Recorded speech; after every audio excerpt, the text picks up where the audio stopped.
नमस्कार, यो केटीभी समाचार हो। सर्वप्रथम आजका प्रमुख समाचारहरू। भारतीय जनता पार्टीको आज कालेबुङमा सांगठनिक सभा सम्पन्न। बीजेपीले छुट्टै राज्य गोर्खाल्यान्डको समर्थन नगर्ने पश्चिम बंगाल बीजेपी अध्यक्ष दिलीप घोषको भनाई। अनि बेरोजगार युवाहरूलाई रोजगार प्रदान गर्ने उद्देश्यले आजबाट कालेबुङमा स्किल डेभलपमेन्ट साधु सुन्दर सिंह सेन्टर भयो सुरु।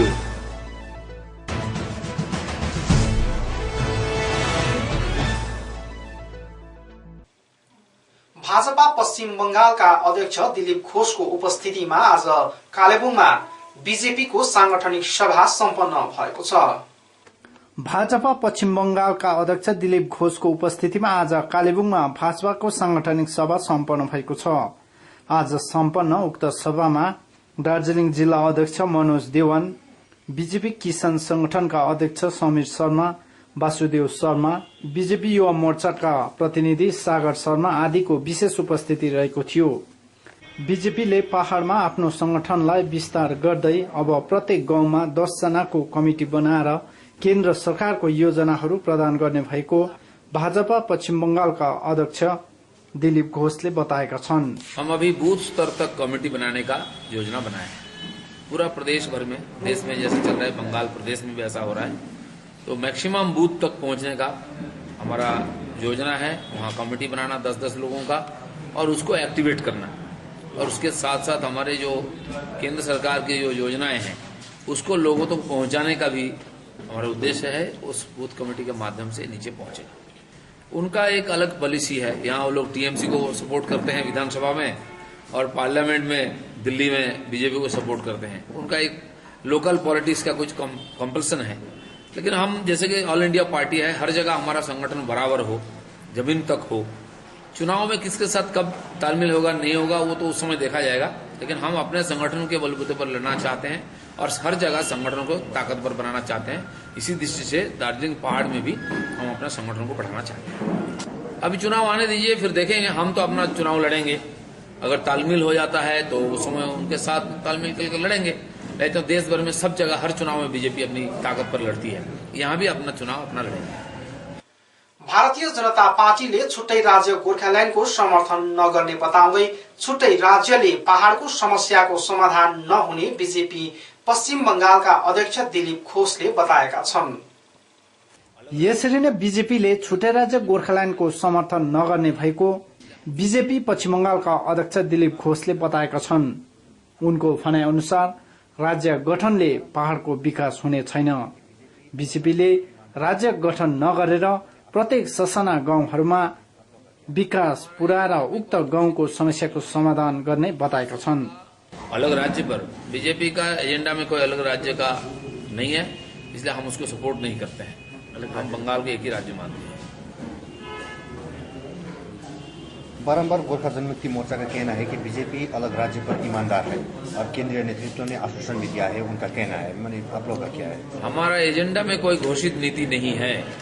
हम सबका विकास, सबका साथ, सबका विकास चाहते हैं। सबकी जो बराबरी है, लोगों का कहना है कि शोषण होता है, बराबरी नहीं होता है, इसलिए इस प्रकार आंदोलन होता है।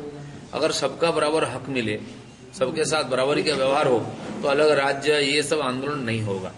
यहाँ इसके पहले से ही कांग्रेस राज में, सीपीएम के राज में पहाड़ के लोगों का बारे में इस प्रकार शोषण किया गया है। इनका अधिकार को माना नहीं गया है, इसलिए लोग नाराज हैं। अगर बाकी जो जिले हैं प्रदेश में, सब जगह लोगों का विकास जैसा बराबर होता है, यहाँ भी होना चाहिए। जंगल महल में भी समस्या हुई, वहाँ विकास नहीं हो रहा था, वहाँ काम शुरू हुआ है। तो यहाँ की जो राज्य सरकार है उसकी जिम्मेदारी है कि पूरा प्रदेश के हर जिले, हर तबके तक, हर कम्युनिटी तक विकास का फायदा मिले, तब इस प्रकार समस्या का समाधान हो जाएगा। राज्य बनाना कोई समाधान नहीं है, और ये 3-4 विधानसभा को लेकर के राज्य बन जाए, ये भी कोई समाधान नहीं है। समाधान अगर मन में इच्छा हो, हर व्यक्ति के लिए सम्मान हो, सबका अधिकार के बारे में मन में इच्छा हो, तो इस समस्या का समाधान होता है। हम उसी पर विश्वास करते हैं। उनको यस बयानबाट के प्रश्न खडा हुन्छ भने मोर्चाले बारम्बार बीजेपी छुट्टै राज्य गोर्खाल्यान्डको निम्ति इमानदार रहेको कुरा गर्ने गर्छन्। तर दिलीप घोषको बयान सुन्दा बीजेपी छुट्टै राज्य गोर्खाल्यान्डको निम्ति कतिको इमान्दार छ भन्ने प्रश्न खड़ा भएको छ। मोर्चाले दिल्लीमा गएर केन्द्रीय मन्त्रीहरूसँग बैठक गरी छुट्टै राज्य गोर्खाल्यान्डको निम्ति केन्द्रीय मन्त्रीहरूले सकारात्मक आश्वासन दिएको कुरा दार्जीलिङका जनताहरूलाई बताउने गर्छन्। तर यता बीजेपीकै नेताहरूले भने छुट्टै राज्य गोर्खाल्यान्डलाई आफूहरूको समर्थन नरहेको कुरा यसरी बताउँछन्। अब जनताले कसको कुरा विश्वास गर्ने, बीजेपीको कि मोर्चाको? यसरी बारम्बार बीजेपीका नेताहरूले छुट्टै राज्य गोर्खाल्यान्डको निम्ति आफूहरूको समर्थन नरहेको कुरा गर्नाले साँच्चै नै दार्जीलिङका जनताहरू छुट्टै राज्य गोर्खाल्यान्डको निम्ति भ्रममा परिरहेको कुरा स्पष्ट हुँदछ। उसरी नै पहाड़ विकासको निम्ति तृणमूल कांग्रेस इमान्दार नरहेको बताउँदै जीटीएले पनि पहाड़को सही ढंगले विकास नगरेको पनि अध्यक्ष घोषले आरोप लगाएका छन्। आज हमारी केंद्र सरकार जिसे काम कर रही है, नॉर्थ ईस्ट के छोटे छोटे राज्यों का विकास हो रहा है, दूर दूर क्षेत्र का विकास हो रहा है। दार्जिलिंग का भी जो समस्या है, यहाँ रास्ता का समस्या, इतना पैसा आता है, लगभग 600 करोड़ रुपया आता है, तो अब रास्ता देखिए, गांव में जाने का रास्ता ही नहीं है, फिर क्या फायदा हुआ? पैसा तो आ रहा है ना। आज तो लोग तो अपने ही लोग यहाँ राज कर रहे हैं, क्यों नहीं हो रहा है? तो कोई राज्य बनाना, जिला बनाना कोई समाधान नहीं है। प्रशासन को ठीक करना, प्रशासन में जो भ्रष्टाचार है उसको दूर करना, तो सहृदयता से जब सरकार काम करेगी समाधान होगी। फंड होते हुए भी काम नहीं हो रहा है, इसका मतलब क्या है?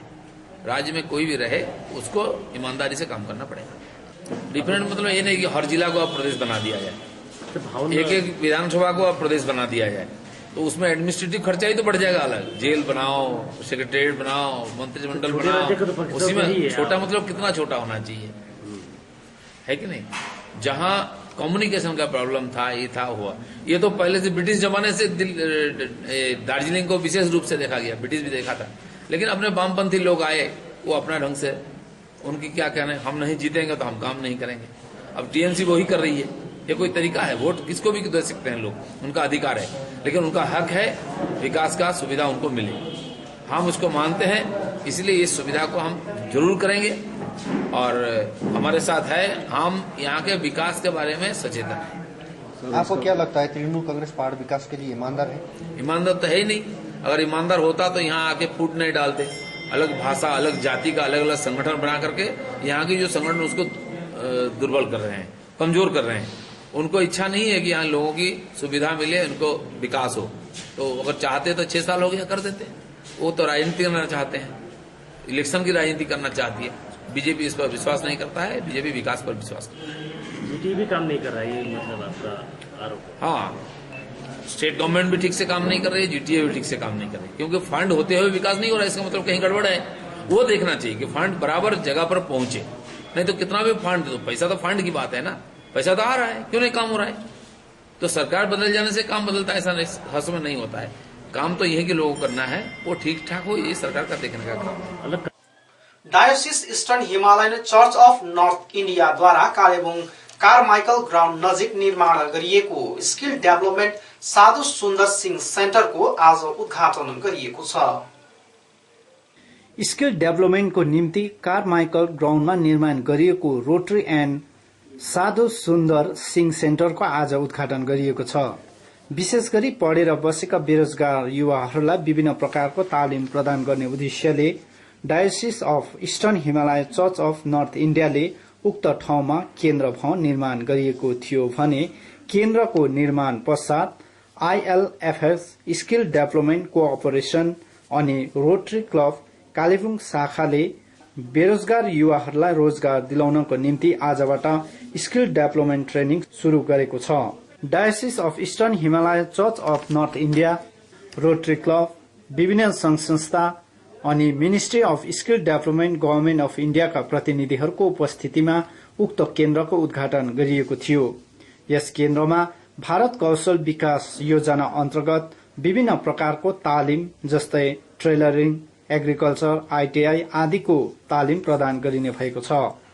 उक्त तालिमले बेरोजगारहरूलाई रोजगारको अवसर प्रदान गर्ने भएको ministry of skill development government of इन्डियाका जेनरल सेक्रेटरी ज्योत्ना सिटलिङले बताएकी छिन्। कालिम्पोङको युथलाई एकदमै मद्दत गर्छ उनीहरूलाई स्किलको दिशामा कसरी आफ्नो निपुणता हासिल गरेर आफ्नो आजीविका सम्वर्धन गर्दै जाने तरिकाहरू अनि साथसाथ यो जुन चाहिँ अहिले 4 ट्रेडमा उनीहरूले यो ट्रेनिङ सुरु गर्नु भएको छ सबभन्दा ठुलो कुरा चाहिँ यो हो कि उनीहरूले प्लेसमेन्टमा पुरा ध्यान दिएर यो ट्रेनिङ चलाउनु हुनेछ यसले गर्दा हाम्रो युथ अनि उनीहरूको अभिभावकको विश्वास अत्यन्तै बढेर जानेछ यसरी नै उक्त केन्द्रको निम्ति रोटरी क्लब कालेबुङ शाखाले सबै सामग्रीहरू प्रदान गरिएको रोटरी क्लबका प्रतिनिधि अनुकम्पा सुब्बा अनि भरतमणि प्रधानले बताएका छन् त्यो पनि छ यो दिशाले चलाउँछ र आइआरएनएफएसले चलाउँछ यो टोटली फ्री अफ कस्ट हो है हामी रोटरी क्लब अफ कालिम्पोङलाई हामी रिप्रेजेन्ट गर्छौँ र रोटरी क्लबले चाहिँ यो भोकेसनल ट्रेनिङ सेन्टरमा चाहिने जति पनि इक्विपमेन्ट्सहरू छ फर्निचरहरू भयो इक्विपमेन्ट्स कम्प्युटर जति पनि चिजहरू जेनेरेटर एभ्रिथिङ चाहिँ रोटरी क्लबले ग्लोबल ग्रान्ट लिएर हामीले इन्टरनेसनल पार्टनर्सहरू स्कटल्यान्डबाट रोटरी क्लब अफ डनबर भन्ने हाम्रो पार्टनर रे उनीहरूले फेरि अरू 14वटा डिफ्रेन्ट रोटरी क्लब्स स्कटल्यान्ड र इङ्ल्यान्डको क्लब्सहरूबाट मिलाएर पैसा उठाएर र हाम्रो क्लबसँग मिलेर र रोटरी फाउन्डेसनले त्यसलाई म्याचिङ ग्रान्ट दिएर हामीले जति पनि फन्ड चाहिँ त्यसरी ल्याएर यहाँ इक्विपमेन्ट्सहरू किनिदिएको 3 वर्ष लाग्यो 3 वर्षको एन्डमा चाहिँ यो इन्फ्रास्ट्रक्चर पनि कम्प्लिट भयो अब क्लासेस सुरु हुन लाग्यो अब सुरु भयो भनौँ है अनि यसमा चाहिँ हामी एकदम खुसी छौँ किन भन्दा यो चाहिँ एकदमै नेसेसरी हाम्रो जुन सन्दर्भको लागि हाम्रो कम्युनिटीको लागि अहिलेको युवाहरूको लागि र यो सुरु गर्नु पाएकोमा र यो प्रोजेक्टसँग हामी सहभागी हुनु पाएकोमा चाहिँ हामी रोटरी क्लब अफ कालिम्पोङ चाहिँ एकदमै खुसी छौँ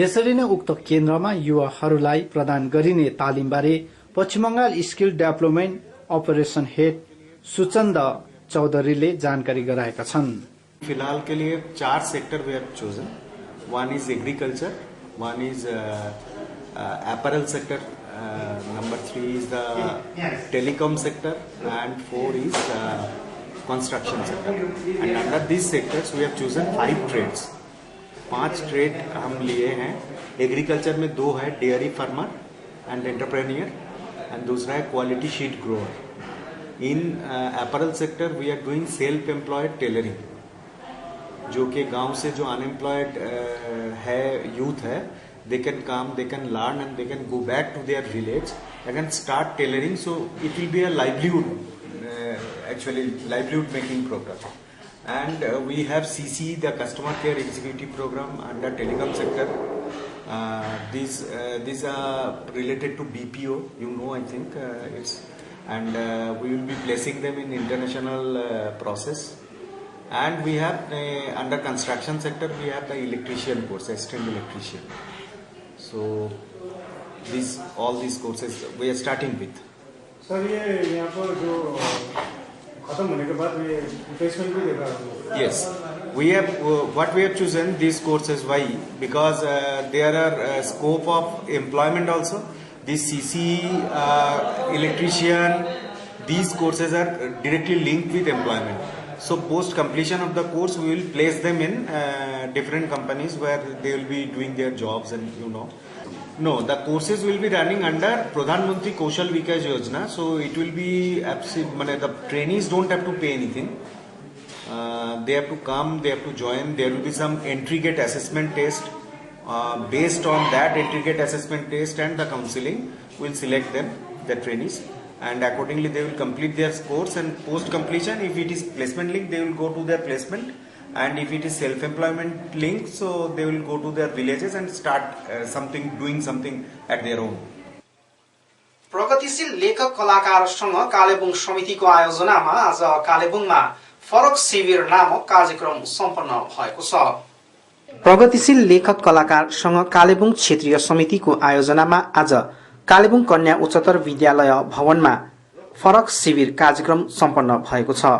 कार्यक्रमको अध्यक्षता कवि सुभद्र बमजनले गरेकी थिइन् भने कार्यक्रम अन्तर्गत विशेष गरी युवा कवि उमेश परियारको कविता संग्रह अवैध सपनाहरूमाथि चर्चा गरिएको थियो। कार्यक्रममा विशेष रूपले गान्तोक, सिलगढी, दार्जिलिङ, कालेबुङ आदि विभिन्न भेकहरूबाट विशिष्ट कविहरूको उपस्थिति रहेको थियो। कार्यक्रममा सर्वप्रथम अतिथिहरूको बाहुलीबाट कवि उमेश परियारको कविता संग्रह अवैध सपनाहरू सार्वजनिक गरिएको थियो। मुख्य आकर्षण त्यसपछि भने पुस्तकमाथिको चर्चामा कवि पुकार राई, छेवङ योन्जन, मुन्नु गौतम आदिले समीक्षात्मक टिप्पणी प्रस्तुत गरेका थिए भने कवि उमेशले आफ्ना कविताहरू पाठ गरेका थिए। दुईटा देश पिठ्यौमा बोरा बोकेर झुक्की झोपडीबाट निस्कन्छ एका बिहानै एउटा कलिलो देश र उभिन्छ नगरपालिकाले थुपारी राखेको महिलाको थाकमाथि। हातमा ल्यापटप बोकेर भव्य बिल्डिङबाट निस्कन्छ त्यही बिहान एउटा कलिलो देश र उभिन्छ सपिङ महलको कफी क्याफेमा। दुवैलाई लाग्छ तिर्खा, एउटा क्याफेमा कफी पिउँछ, अर्को डम्पिङमा फ्याँकिएको कोको कलाको बोतलको पिँधमा रहेको अलिकति खल्लो पानी।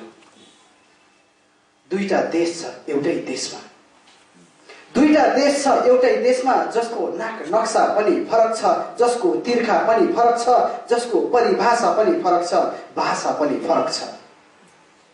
डम्पिङ छैन भने बाँच्न सक्दैन फोहोर देश, सपिङ छैन भने बाँच्न सक्दैन सुघर देश। विशेष गरी जातीय कवि अगमसिंह गिरीको जन्म जयन्तीलाई केन्द्र गरी कार्यक्रमको आयोजना गरिएको हुनाले कवि सुधीर छेत्रीले कवि गिरीमाथि वार्ता प्रस्तुत गरेका थिए।